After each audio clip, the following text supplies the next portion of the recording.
কক্সবাজারের চকরিয়ায় শতবর্ষী কবরস্থান দখল করে বাগান ও বাড়ি নির্মাণের অভিযোগ উঠেছে এক আওয়ামী লীগ নেতার বিরুদ্ধে। চকরিয়া পেকুয়া আসনের সাবেক এমপি জাফর আলমের প্রভাব খাটিয়ে এ কাজ করেছিলেন ওই আওয়ামী লীগ নেতা। বাড়ি নির্মাণ করতে গিয়ে মানুষের দেহাবশেষ পাওয়া গেলেও চালিয়ে গেছেন নির্মাণ কাজ। আওয়ামী লীগ সরকার পতনের পর ফুঁসে উঠেছেন স্থানীয়রা। সারি সারি গাছ দেখে বোঝার উপায় নেই এখানে কোনো কবর ছিল। কবরের সব চিহ্ন নিশ্চিহ্ন করে বাড়ি নির্মাণ করেছেন চকরিয়ার খুঁটাকালীর আওয়ামী লীগ নেতা জালাল। এলাকাবাসীর অভিযোগ, কেউ বাধা দিতে গেলেই মামলা হামলার ভয় দেখিয়ে দমিয়ে রাখা হতো তাদের।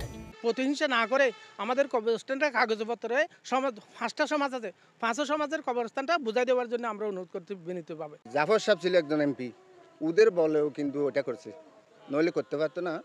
আমরা সব বাধা দিয়েছিলাম, কিন্তু আমাদের বাধা দিলে কিন্তু ওই মামলা হামলার হুমকি দিয়ে আমাদেরকে দূরে রাখে। আমাদের যে কবরস্থানে যে কবর দিতে দিচ্ছে না, এবং ওখানে যে কবর যে 100 বছরের যে পুরাতন কবরস্থানের কবরগুলা ধ্বংস করে ফেলতেছে, কবরস্থানের পবিত্রতা ধ্বংস করে ফেলতেছে। দাদা দাদি বহুত একবারে খবর আর নিজের মাইয়ক গদি ইতারে হাড়িয়ে এনে গরবান্ধে এর চুলফার মাথাফার গিয়াফার ফেলাই দে। জানা যায় কবরস্থানের জন্য সরকারি বরাদ্দকৃত BS 379 দাগের 95 শতক জায়গা দখল করে 2013 সালে বাগান করেন আওয়ামী লীগ নেতা জালাল।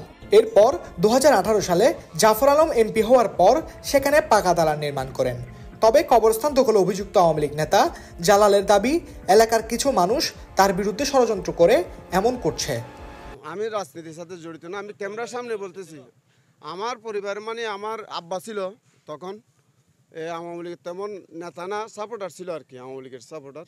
শত্রুতামির মনোভাব নিয়ে আমাকে হেনস্থ করার জন্য বেআইনিভাবে আমাদেরকে হেনস্থ করতেছে, আর কিছু না। শতবর্ষী এই কবরস্থানটি উদ্ধারে প্রশাসনের হস্তক্ষেপ কামনা করেছেন এলাকাবাসী। রহিদুল কবির, গ্লোবাল টেলিভিশন, কক্সবাজার।